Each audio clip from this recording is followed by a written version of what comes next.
मेरी पत्नी मर गई है, इसे ज्ञान सूझ रहा है, और तुम भली भांति जानते हो कि इसकी पत्नी जब मरी थी तब ये भी रो रहा था, और कल जब इसका बेटा मरेगा तो फिर ये जार जार रोएगा। तब तुम्हारे हाथ में एक मौका होगा कि तुम भी बदला ले लोगे, तुम भी सलाह दे दोगे। सलाहें एक दूसरे का अपमान है। सलाह का मतलब यह होता है तुम सिद्ध कर रहे हो मैं जानता हूं तुम नहीं जानते, मैं ज्ञानी तुम अज्ञानी, तुम मौका पाके गुरु बन रहे हो। जांचना, अपने जीवन को जरा परखना। हर किसी को सलाह देने को तैयार हो। कोई सिगरेट पी रहा है और तुम्हारे भीतर एकदम खुजलाहट होती कि इसको सलाह दो कि सिगरेट पीना बुरा है,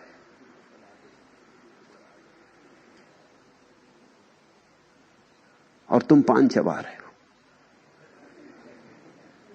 मगर पान चबाना बात और,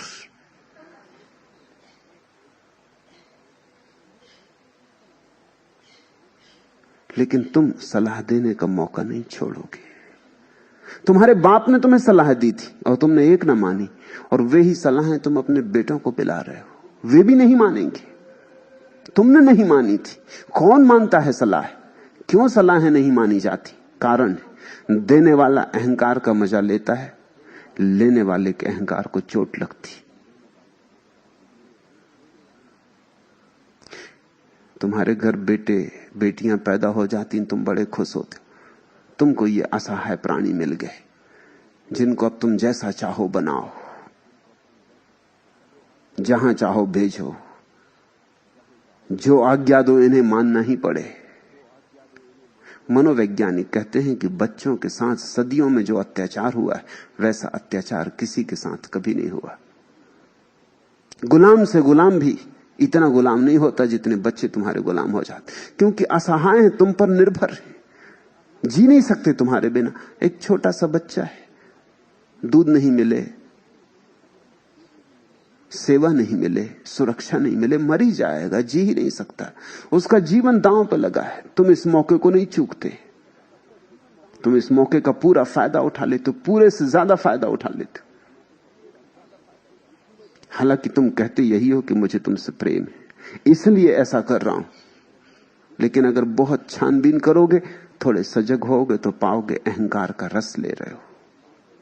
और तो कोई तुम्हारी सुनता नहीं, तुम्हारे बेटे को तो सुननी ही पड़ती। इसलिए कौन बेटा अपने बाप को माफ कर पाता है? कोई बेटा अपने बाप को माफ नहीं कर पाता। और अगर मौका मिलेगा बुढ़ापे में, जब तुम बूढ़े हो जाओगे और कमजोर हो जाओगे, असहाय हो जाओगे, बच्चे जैसे हो जाओगे, तब तुम्हारा बेटा तुमसे बदला लेगा।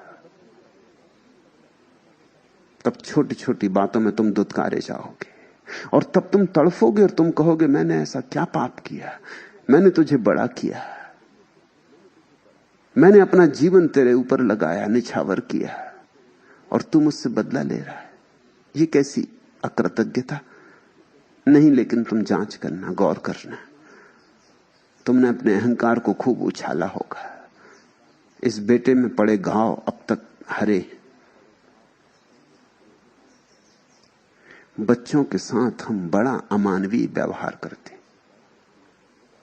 और ये कहते हम चले जाते हैं कि हमारा बड़ा स्नेह। अपने से छोटे के प्रति जो प्रीति होती है उसका नाम स्नेह। मेरे देखे अपने से छोटे के प्रति सच्ची प्रीति और ठीक प्रीति तभी होती है जब अपने से बड़े के प्रति श्रद्धा हो, अन्यथा नहीं होती, अन्यथा झूठी होती। जिस व्यक्ति के जीवन में अपने से बड़े के प्रति श्रद्धा है, सम्यक श्रद्धा है, उस व्यक्ति के जीवन में अपने से छोटे के प्रति सम्यक स्नेह होता है। और उस व्यक्ति के जीवन में एक और क्रांति घटती, अपने से सम के प्रति सम्यक प्रेम होता है। उसके जीवन में प्रेम का छंद बंध जाता है। छोटे के प्रति सम्यक स्नेह होता है, धारा की तरह बहता उसका प्रेम, बेशर्त। वो कोई शर्त बंदी नहीं करता कि तुम ऐसा करोगे तो मैं तुम्हें प्रेम करूंगा, कि तुम ऐसे होगे तो मैं तुम्हें प्रेम करूंगा। वो ये भी नहीं कहता कि बड़े होकर तुम इस तरह के व्यक्ति बनना, कि मैं हिंदू हूं तो तुम भी हिंदू होना, कि मैं कम्युनिस्ट हूं तो तुम भी कम्युनिस्ट होना, कि मैं ईसाई हूं तो तुम भी ईसाई रहना, कि मैं चाहता हूं कि तुम डॉक्टर बनो कि इंजीनियर बनो तो इंजीनियर ही बनना। नहीं, वो कोई आग्रह नहीं रखता है। वो कहता है मैंने तुम्हें प्रेम दिया, मैं प्रेम देकर आनंदित हुआ, तुमने मुझे हल्का किया। जैसे बादल हल्के हो जाते हैं भूमि पर बरसकर, ऐसा तुम पर बरस के मैं हल्का हुआ। मैं अनुग्रहित हूं, तुम्हें जो होना हो तुम होना, मैं तुम्हें सहारा दूंगा, तुम जो होना चाहो उसमें, लेकिन तुम्हें कुछ खास बनाने की चेष्टा नहीं करूंगा। मैं कौन हूं? तुम स्वतंत्र हो, तुम आत्मवान हो। मगर ये प्रेम, ये स्नेह उसी में हो सकता है जिसके जीवन में श्रद्धा हुई हो और जिसने किसी गुरु का सत्संग किया हो। गुरु वही है जो तुम्हें इतनी स्वतंत्रता दे कि तुम जो होना चाहो, तुम्हें साथ दे, सहारा दे, तुम्हें अपने सारी संपदा को खोल के रख दे कि चुन लो, और इतनी भी अपेक्षा न रखे कि तुम धन्यवाद देना। जब तुम किसी गुरु से मिल गए हो तभी तुम इस योग्य हो सकोगे कि अपने से छोटे के प्रति स्नेह कर सको, सम्यक स्नेह। अन्यथा तुम्हारा स्नेह भी फांसी का फंदा होगा।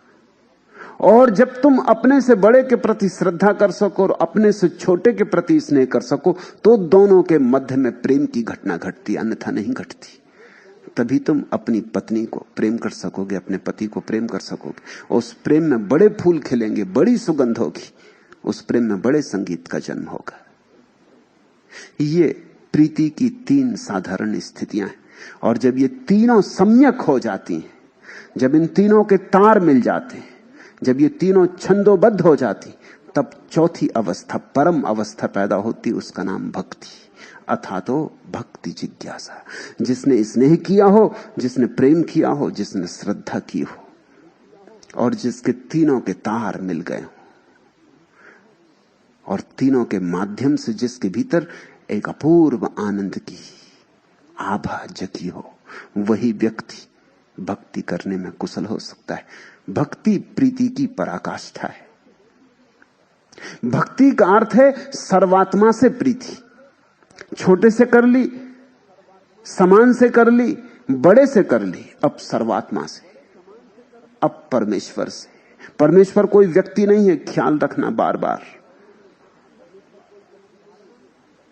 अगर परमेश्वर व्यक्ति है तुम्हारी धारणा में, तो तुम जो करोगे वो श्रद्धा होगी।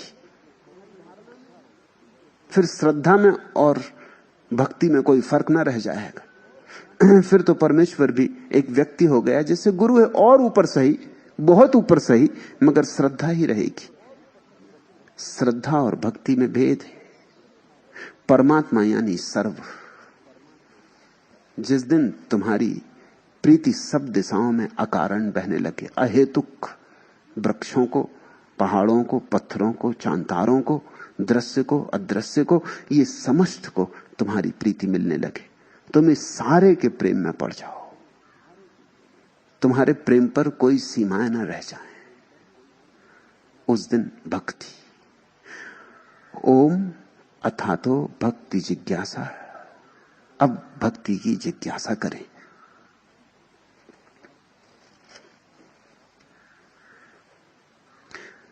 सा परा अनुरक्ति ईश्वरे।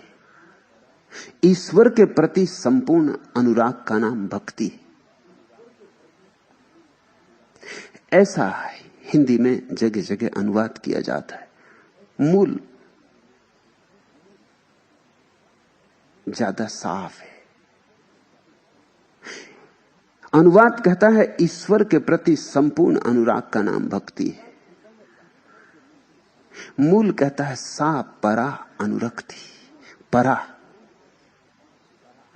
वो जो तीन प्रीतियां थी उनका नाम है अपरा। श्रद्धा, प्रेम, स्नेह, वे सांसारिक हैं। ध्यान रहे, श्रद्धा भी सांसारिक है। नास्तिक भी श्रद्धा कर सकता है। आखिर कम्युनिस्ट श्रद्धा करता ही है, कार्ल मार्क्स में और दास कैपिटल में। नास्तिक भी श्रद्धा कर सकता है, उसके भी गुरु होते। चारवाक को मानने वाला चारवाक में श्रद्धा करता है, एपिकुरस को मानने वाला एपिकुरस में श्रद्धा करता है। उसके भी गुरु हैं, उसके भी शास्त्र हैं, उसके भी सिद्धांत हैं, उसके भी तीर्थ हैं,